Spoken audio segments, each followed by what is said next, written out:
Bonsoir à tous, bienvenue sur Tamashek TV. Le vendredi dernier, le 29 mars, le président sortant, Macky Sall, a présidé la dernière réunion du Conseil supérieur de la magistrature, au cours de laquelle, justement, il a pris un décret pour nommer le premier président de la Cour suprême, en l'occurrence M. Abdoulaye Ndiaye. 5 jours après, le président entrant, fraîchement élu, M. Bassirou Diomaye Faye, a décidé d'abroger justement cette décision de son prédécesseur, le président Macky Sall. Alors la question que l'on se pose à ce fait est celle de savoir lequel des deux décrets est conforme à la Constitution sénégalaise. Pour en parler, nous recevons M. Adama Diouf. Il est juriste, il est enseignant, il est aussi chercheur à l'école BM Dakar, Bordeaux Management School. Bonsoir, monsieur. Bonsoir, Cissé. Vous me permettez d'abord, avant de répondre à votre question, de vous remercier, de vous saluer d'abord de l'invitation, mais également de toute l'équipe Tamashek TV, de m'avoir en tout cas donné l'occasion de rebondir sur la question liée au décret. Et je salue également la maturité et en tout cas la promptitude du peuple sénégalais d'avoir voté en tout cas massivement et d'élire au premier tour le nouveau président Bassirou Diomaye Faye. Donc pour revenir à votre question, moi je ne parle pas d'inconstitutionnalité des deux décrets, ça entre dans l'ordre normal des choses. L'ex-président Macky Sall, la veille de son départ, avait pris un décret de nomination au poste de premier président de la Cour suprême, M. Abdoulaye Ndiaye. Mais c'est tout à fait normal que le nouveau président, par la même forme, prend un décret pour annuler l'ancien décret pris par l'ex-président de la République. Donc c'est tout à fait normal. Donc il n'y a pas d'anticonstitutionnalité sur ça. Mais comment c'est vous juste le parallélisme des formes. D'accord, monsieur Diouf. Mais comment vous appréciez la décision du président de la République, le président sortant? Il est à 72 heures de son départ du palais. Il se permet de prendre une telle décision.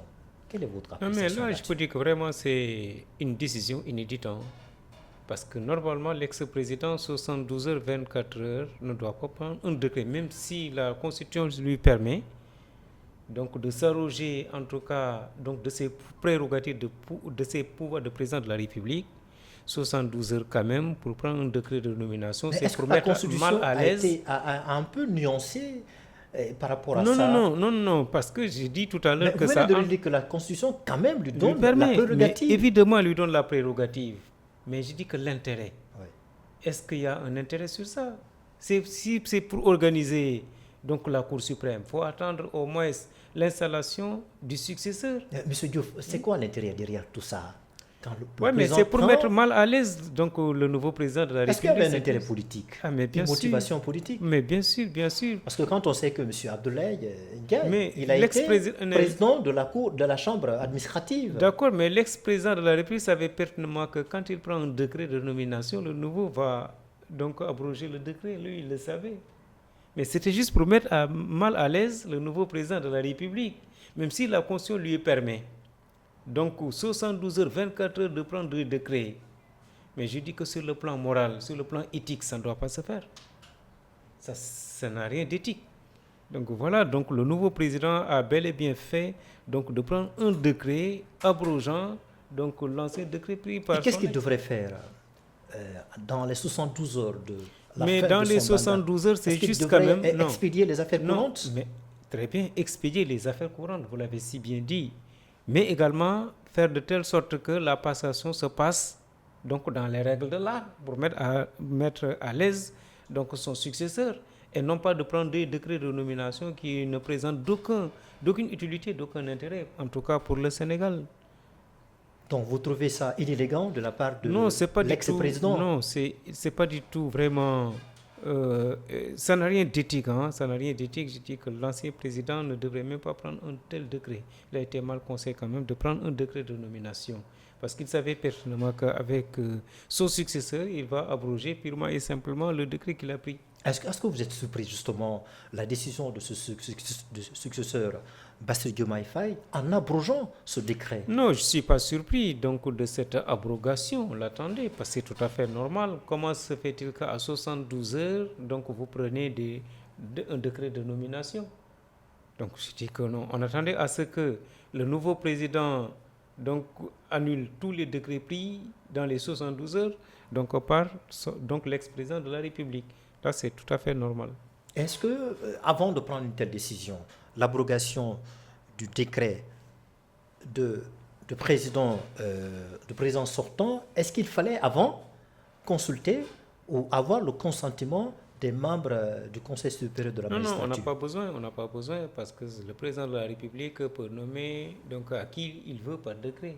Il n'a pas besoin de consulter, parce que c'est juste un avis consultatif, c'est pas obligatoire. L'avis consultatif n'est pas obligatoire. C'est pas du tout. C'est facultatif. C'est facultatif, c'est pas obligatoire. Donc il peut prendre un décret de nomination sans pour autant consulter le Conseil supérieur de la magistrature. Donc il n'a pas le pouvoir.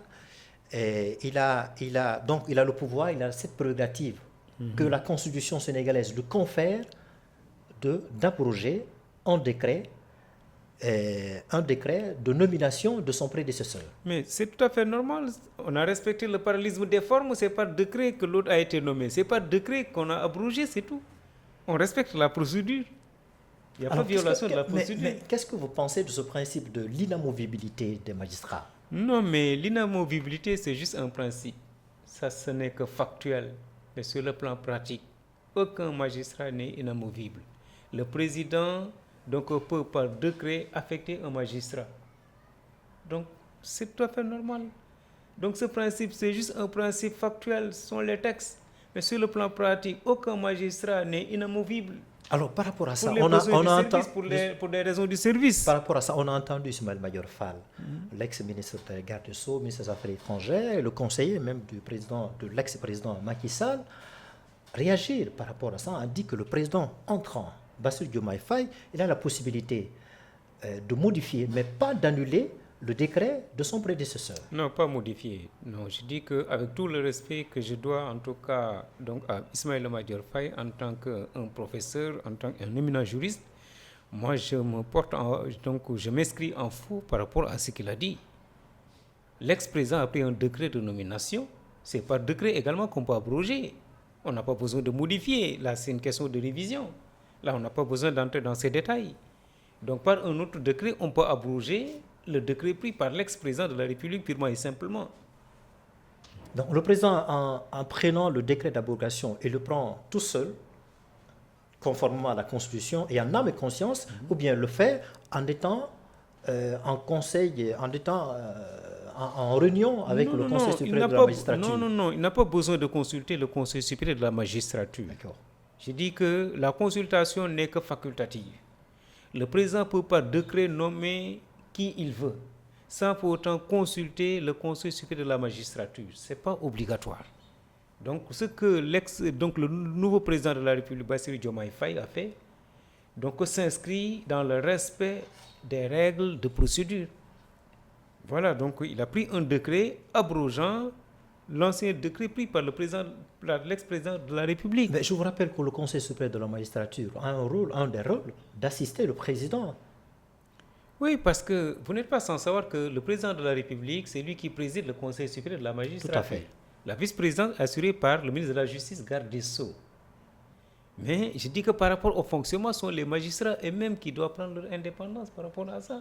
Alors, il y a un projet très important porté par Diomaye Faye et de son mentor, Sonko Ousmane Sonko, qui est aujourd'hui le chef du gouvernement, Premier ministre, concernant leur rôle au sein du Conseil supérieur de la magistrature. Donc, il a décidé de s'effacer, de ne plus présider le Conseil supérieur de la magistrature. Si le président Diomaye se décidait d'aller dans ce sens-là. Est-ce que vous pensez que c'est une très bonne décision?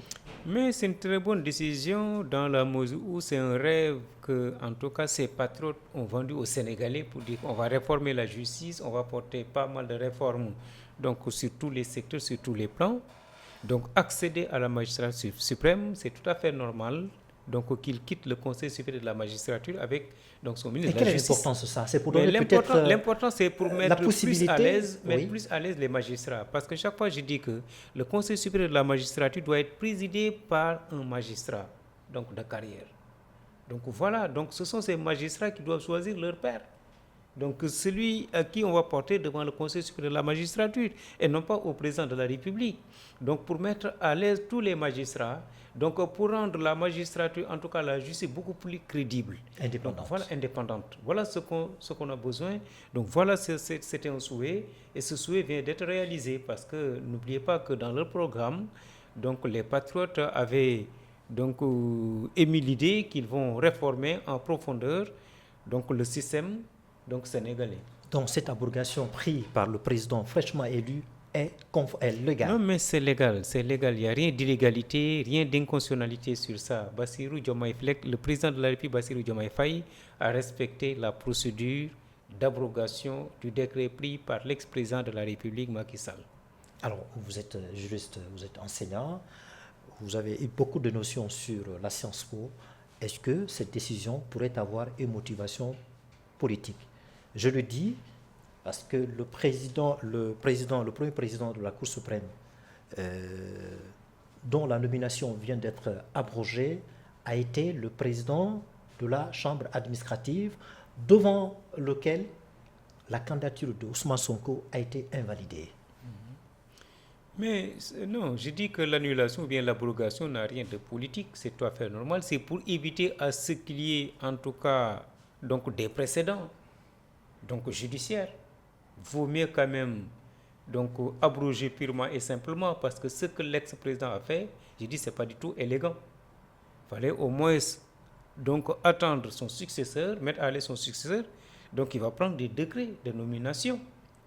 Deuxième aspect, donc en ce qui concerne M. Abdoulaye Ndiaye, porté à la tête de la Cour suprême et qui était le président de la Chambre administrative, mais donc pour le dossier de Ousmane Sonko, tout le monde sait que donc, c'était un dossier fabriqué en toutes pièces. Et voilà donc ce que Dieu a fait. Parce que l'avenir a donné raison à tous les patriotes. Donc qui avaient combattu en tout cas donc, l'ancien régime, l'ancien système pour dire que non. Donc il faut donc qu'on ait en tout cas donc des garde-fous. Donc voilà, on est arrivé maintenant à ce niveau. Donc ça n'a rien de politique. Le décret que le nouveau président de la République a pris donc, pour abroger, je ne vois pas que... Donc c'est juste une réaction donc, par rapport à ce qui s'était passé. Cette nomination, après son abrogation, disparaît dans l'ordonnancement juridique. Mais ça disparaît purement et simplement. Donc ce n'est pas une nomination qui est valable. Ça disparaît parce que ça n'a aucune valeur juridique. Parce qu'il y a un décret qui annule un autre décret. D'accord. Alors, on va terminer par ça. Qu'est-ce que vous pensez de la nouvelle composition du gouvernement étoffé de 25 ministres, 5 secrétaires d'État? Voilà, franchement, nous saluons l'attelage, en tout cas gouvernemental, 25 ministres. Donc, je dis que c'est parfait, c'est bien, mais tout ce que nous attendons donc, de ce gouvernement, donc, il réagit le plus rapidement possible parce que les Sénégalais, vraiment, donc, en ont besoin. Donc, du fait qu'ils l'ont porté à la magistrature suprême, eux aussi doivent faire preuve, en tout cas, de gentleman pour répondre aux aspirations donc, des Sénégalais, donc le coût de la vie. Donc voilà, c'est tout ce que nous attendons d'eux. En tout cas, donc, ça présage de bon augure, ce nouveau gouvernement de 25 ministres, qu'on leur donne le temps, en tout cas. Sauf que ces ministres-là, la plupart, ils ont peu d'expérience. Non, mais ils ont l'expérience parce que ce sont des gens qui ont eu à occuper des postes. Hein. Mais pas tous. Tout cet attelage gouvernemental. Oui. Qui n'a pas l'expérience? Les 13 venant de PASTEF, non, mais, des alliés. Non, mais l'expérience, c'est pas qu'on a occupé une fonction ministérielle, qu'on est expérimenté. Donc, ce sont des gens qui sont très bien instruits, donc qui connaissent très bien la République.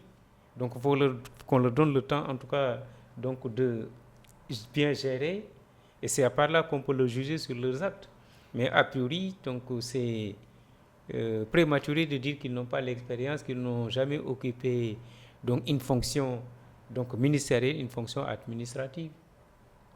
Alors, qu'est-ce que vous pensez de la position du collectif féministe qui disent que ce gouvernement, il y a peu de femmes, il y a quasiment 4 femmes. Est-ce que la composition-là a respecté la parité? Non, pour une question de parité, moi, donc, je me mise plus sur les compétences que sur la parité. C'est ça. C'est une question de compétences. Donc, le Premier ministre, donc, c'est lui qui doit mettre en place l'équipe gouvernementale. Mais donc, il peut coopter qui il veut en tenant compte, en tout cas, de ses compétences, de ses qualités. Donc, si on se rend compte qu'il n'y a que ces 4, en tout cas, femmes qui présentent donc, les compétences qu'il faut, mais pourquoi pas ne pas le coopter? C'est ce que Sonko a fait. Mais vouloir coûte que coûte respecter la loi sur la parité, j'ai dit non. Donc, cette loi, en tout cas, n'honore pas notre République, hein, la loi sur la parité. Alors, quand vous voyez le tandem formé Bassirou Diomaye Faye au Sonko, est-ce que vous voyez l'État sénégalais comme un État bicéphale, pour terminer? Oui, moi je l'ai dit, c'est le bicéphalisme qui revient. Oui. Mais j'ai dit c'est extraordinaire parce que les deux se connaissent. Ils sont battus jusque-là. Donc vraiment, je dis qu'on doit leur féliciter et on doit leur laisser le temps donc de bien, en tout cas, gérer la République. Est-ce qu'on peut comparer ça, le tandem qui a formé entre Senghor et Mamadou Dia? Bon, pas Senghor et Mamadou Dia. Senghor et Mamadou Dia, je dis qu'il y avait des clivages. Comparaison, oui, oui. Bon, comparaison n'est pas raison parce que Senghor et Mamadou Dia, il y avait donc des clivages. Et les deux n'avaient pas la même formation politique. Mamadou Dia n'était pas trop politique. Alors que Sonko, Diomaye ont la même formation politique, ont la même vision, les mêmes idéologies. Vraiment, on peut avoir en tout cas confiance. Vous pensez que ce tandem aboutira? Non, mais j'ai l'espoir. Moi, j'ai l'espoir. Franchement, j'ai l'espoir. Merci, Monsieur Diouf, d'avoir été notre invité pour répondre à cette question très cruciale à laquelle les Sénégalais et les Sénégalaises se sont posés. Merci, voilà. Monsieur Cissé. Merci d'avoir répondu à notre invitation. Alors, des milliers de téléspectateurs qui nous suivaient, alors merci de nous avoir suivis. J'ai eu le plaisir de recevoir Monsieur Adama Diouf. Il est enseignant, chercheur, il est juriste aussi dans une école BM, Bordeaux Management School. Vous avez entendu sa position, son intervention par rapport au décret d'abrogation prise par notre président fraîchement élu, Bassirou Diomaye Faye. Merci de nous avoir suivis sur votre chaîne préférée, Tamashek TV. Et je remercie également mon cadreur très patient, Monsieur Junior, qui m'a aidé à pouvoir réaliser cette interview. Merci.